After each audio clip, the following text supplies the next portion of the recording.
hands are covered in blue paint chips from this, the brand new New Balance Furon V7 Pro.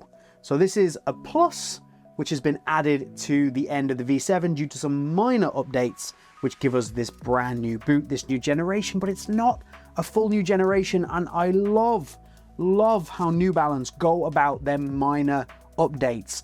They don't make an enormous kind of song and dance out of it. They just go, this is not the V8, this is the V7 Plus. It is exactly what you got before, plus some improvements. Now, the first thing we'll look at is the reason that I'm covered in blue paint, and it's this Soleplate. It's got a wearable finish on it, but the wearable finish is bad. In short, it looks lovely. Like, let's check it out on this camera. Look, it catches the light and everything, which most Soleplates don't do. It's beautiful blue chrome. It's lovely, apart from you so much as look in the direction of the boot and the paint starts chipping off. And then once you've worn them once and they're out on the pitch and you've got these little gaps where you can see through into what is a delightful chrome finish. You didn't need the blue.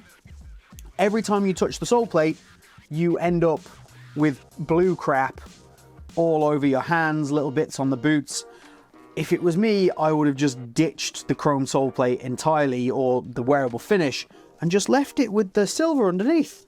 That's really, really nice. Nice kind of shiny finish.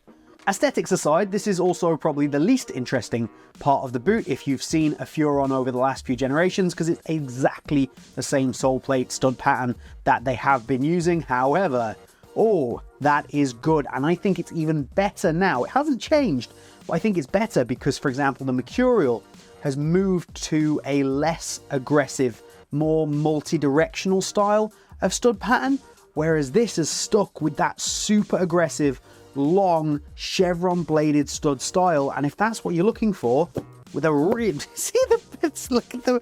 I hope you could see the amount of blue that just came off when I did that. My word. Anyway, the amount that spring back that you get there, it's really nice and stable through the midfoot.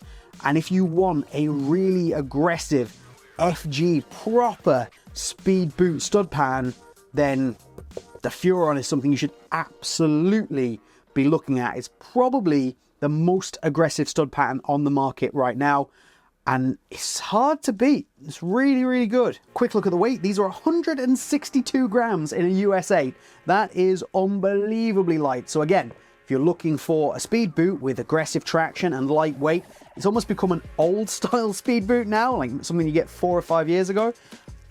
The Furon is it. It's right there. So let's talk about the upper. In terms of changes, there are not many. You've got different texturing and, in my opinion, a softer and thinner hypoknit, which is amazing because the hypoknit is fantastic and it's so soft. This is easily one of the softest boots out of the box that you can go and get. I'm so impressed by this. I have been for quite some time, and to make it softer and thinner is incredible.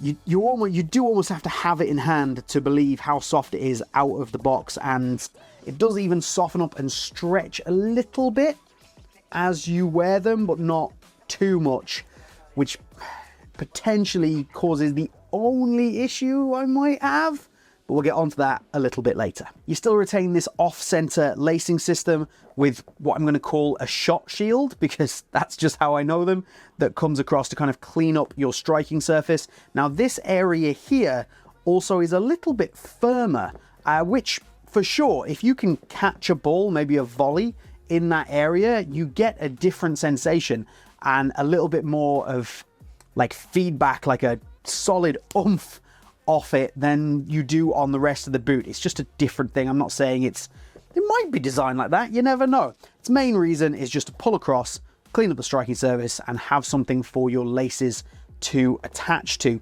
The touch on the ball overall is very direct, very one-to-one, and it's definitely barefoot. There's very little padding, maybe a touch of foam underneath, which I think is more just to help the liner hold the shape of this particular hypoknit.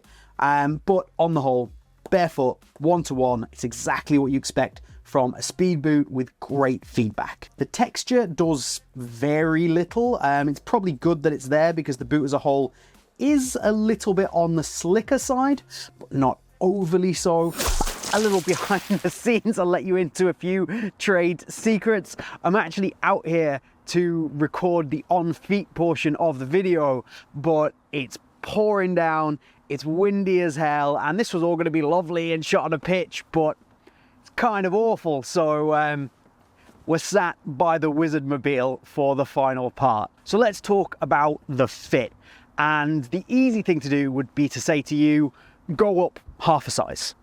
There you go, done. That's going to be fine for most people. It's going to give you enough width in the midfoot for even if you have a wider foot, especially if you go up that half a size. And if you've got a narrow foot, it's probably going to be okay as well. There you go, that simple. It's not quite that simple because I have some other advice. Now, what I've done is I've gone for my regular size US 8. Now, my big toe is right at the end of here, and the boot as a whole, aside from maybe a little negative space under the arch on the medial side, is painted on, and that's great, but it's not the most comfortable out of the box, and it takes a little bit more breaking in. Now, that's even with the upper being super soft, you kind of have to force it to accommodate your foot, and that especially applies to the heel. The heel is really nicely shaped. It does a great job of just holding on to your heel and giving you some really great lockdown despite not having a whole bunch of padding in there. So that's really great. But again, that true to size, there was definitely some pressure points around this middle area just underneath the padding that would probably go away half size up, but you can kind of force them into submission. And I think if you do that, you get a better boot. So if you have a wide foot, these are a good shout. There is a wide fit version as well, but up half a size is going to help you absolutely no end. A narrow foot though, I still don't think you're going to have too many problems. The shot shield and the off-center lacing do give you a really big clean striking surface, which is something New Balance seem to focus on.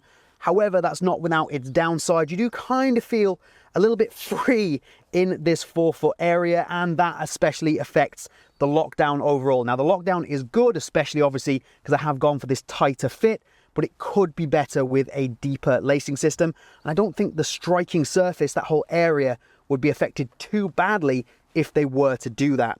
In terms of responsiveness, you can't really complain at all. These are very responsive from the Soleplate.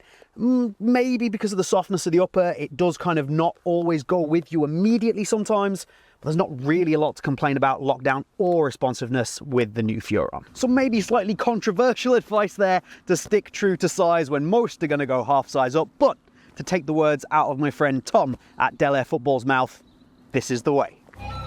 This is the way. This is the way. This is the way.